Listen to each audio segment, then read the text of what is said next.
Come onto all fours now, with the knees under the hips and the wrists underneath your shoulders.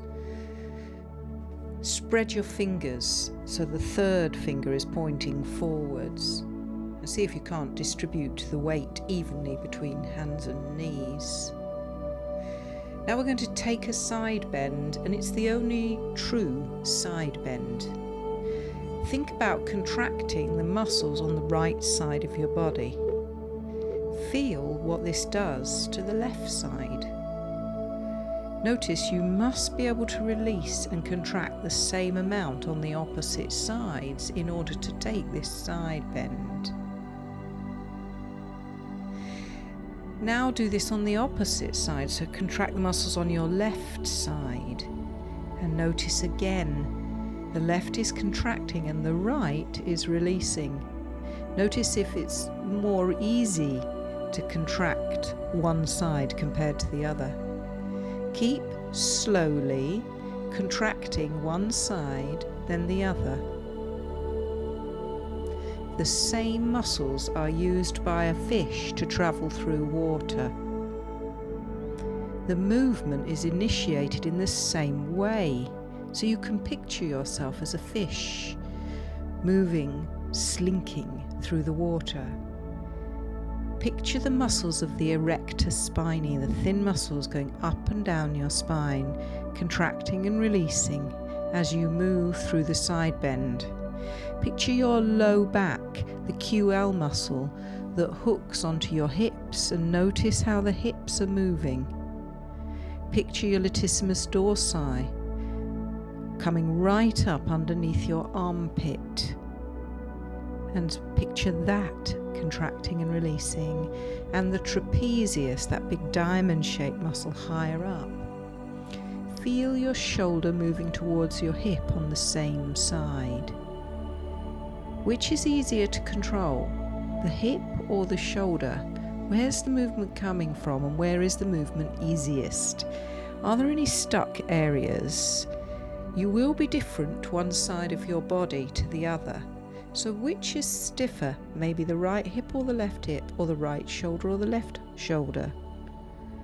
Is there any relationship between stiffness in the hip compared to stiffness in the shoulder, one side compared to the other? Just be aware of this true side bend movement.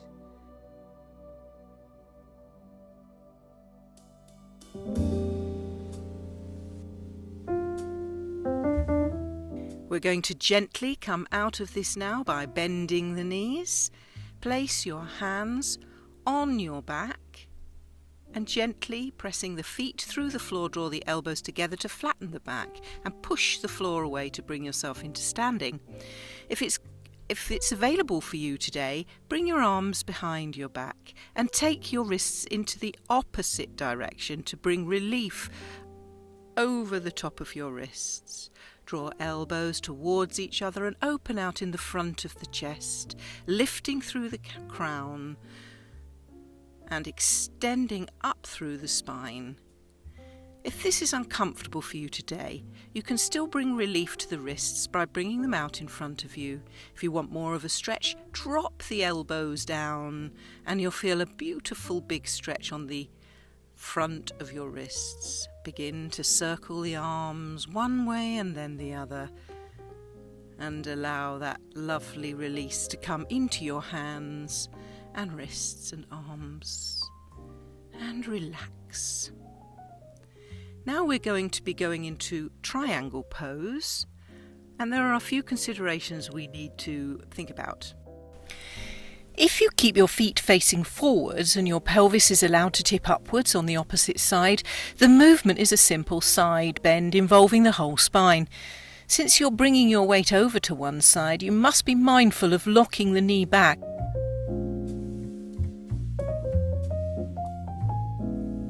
Can avoid rolling the foot inward, collapsing the arch. So the foot must be active, arch lifted, but the leg a little soft to protect the knee joint.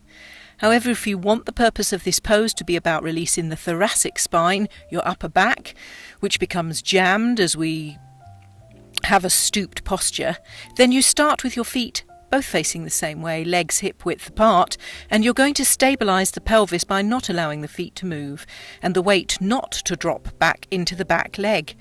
So keep the weight in the front leg and rotate the spine against the stabilised hips. You may, however, find that your upper back is too stiff to achieve this without causing your disquiet in the back. In this case, allow some weight to come into the back leg and allow the pelvis to lift and the foot to turn out to facilitate this. The movement will feel a lot easier and the twist feels a lot bigger. However, there is less emphasis on what is happening higher up in the back. The choice is yours.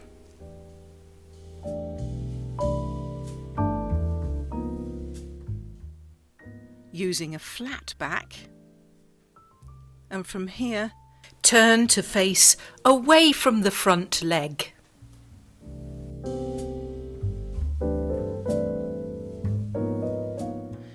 If you wish, you can add the arm, and you can see the reason why it's called triangle pose, because there's triangles everywhere.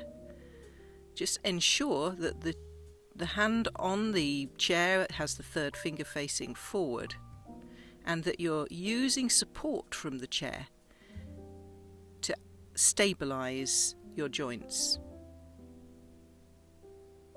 Make sure the front knee is bent. Let's come out of that now. Just give the spine a little rest and release, ensure that the knee is released. Just check that your toes are in the correct position.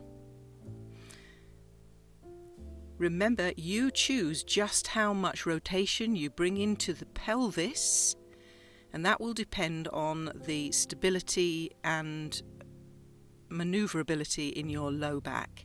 If you are worried about it, allow the pelvis to twist with you. If you want more upper back rotation, keep the hips as stable as you can. Draw the arm up into the air and really reach through that top hand.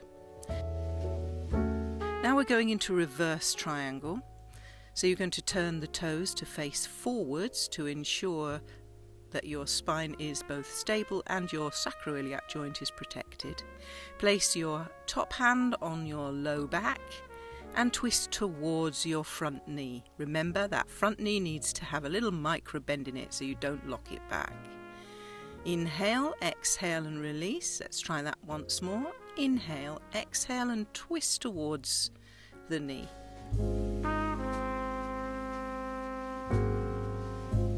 Don't forget, you can allow a twist in the pelvis, and although you will have less twist in the upper back, you will get more stretch on the outer thigh on the front leg as a result of allowing your back pelvis to drop and bringing a little more twist into the low back to protect the sacro-iliac joint. Stepping in, inhale, standing tall, exhale, release, elbows onto the tops of your knees, rounding the back, breathing steadily into the side ribs, spread the toes, lengthen through the back of the neck. You can even gently rotate your head from side to side or nod up and down. Feel the big opening out in the low back, and gently bring yourself up into standing, rotating the shoulders, releasing and relaxing the spine before we step forward on the left leg this time. Ensure that the back foot is turned out and bring your hips into a facing forwards position. The turnout needs to be about 45 degrees. If that's putting torque onto your knee, turn the foot to face the chair a little further. Lengthen through the spine and flatten your back as you come forward, feeling the stretch in the back of your hamstring. Place your hand on the chair, inhale. Exhale, making sure that your wrists, elbows and shoulders are in alignment, and then turn to face away from the front leg. Just to take out all extra twiddly bits, we're going to place the hand on the back and rotate the spine rather than putting too much focus on rotating the top arm. But if you want to have a go at that, just ensure that you're not tipping the arm back too far. Keep lengthening through the crown of the head. keep rotating the spine, reaching and stretching through the fingers, lengthening with the underside waist. Inhale, exhale and release, rounding and arching the back for a moment just to give yourself some gentle release and making sure the front knee is bent.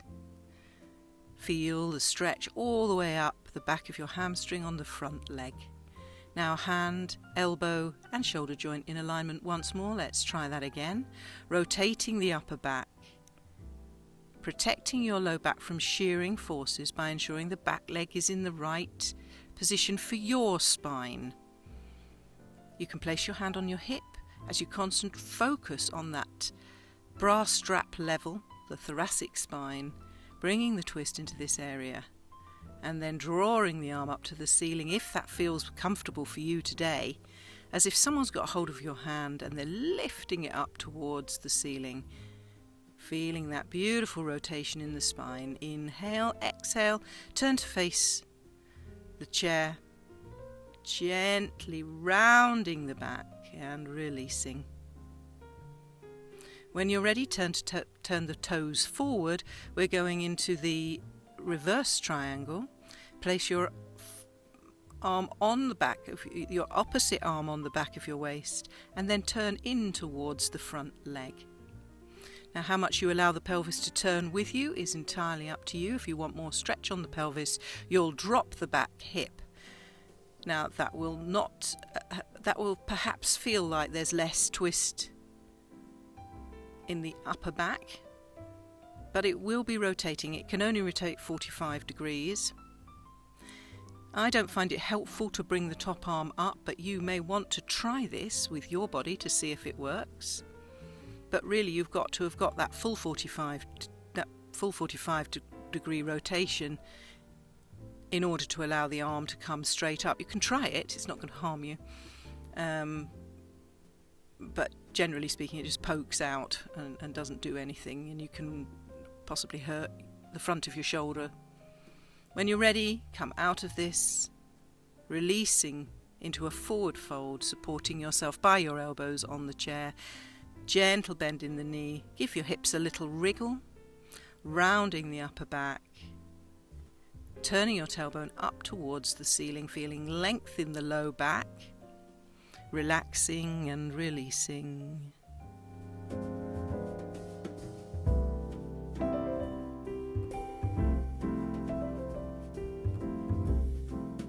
Let's bring ourselves into sitting now, and if you want the ultimate release on the low back, keep the knees together and bring yourself forward into a forward fold, allowing the neck to release.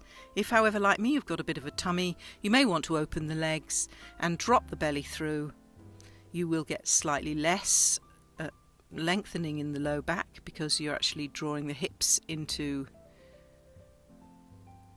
the forward bend is coming through the hips rather than through the low back.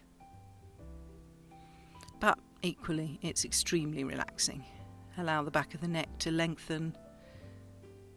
Allow the breathing to slow. Allowing the shoulders to round. Closing eyes, relaxing and releasing. Now draw the arms back up onto the tops of your knees and sit yourself tall. Notice how you feel in terms of length through the whole of the spine and opening up in the chest. Gently draw the chin back and get that feeling of elegance and length through the whole of your back body. Feeling a sense of lengthening and lifting through the whole of the spine and even the front of the body. Notice how you feel right now as you sit here, lovely and tall.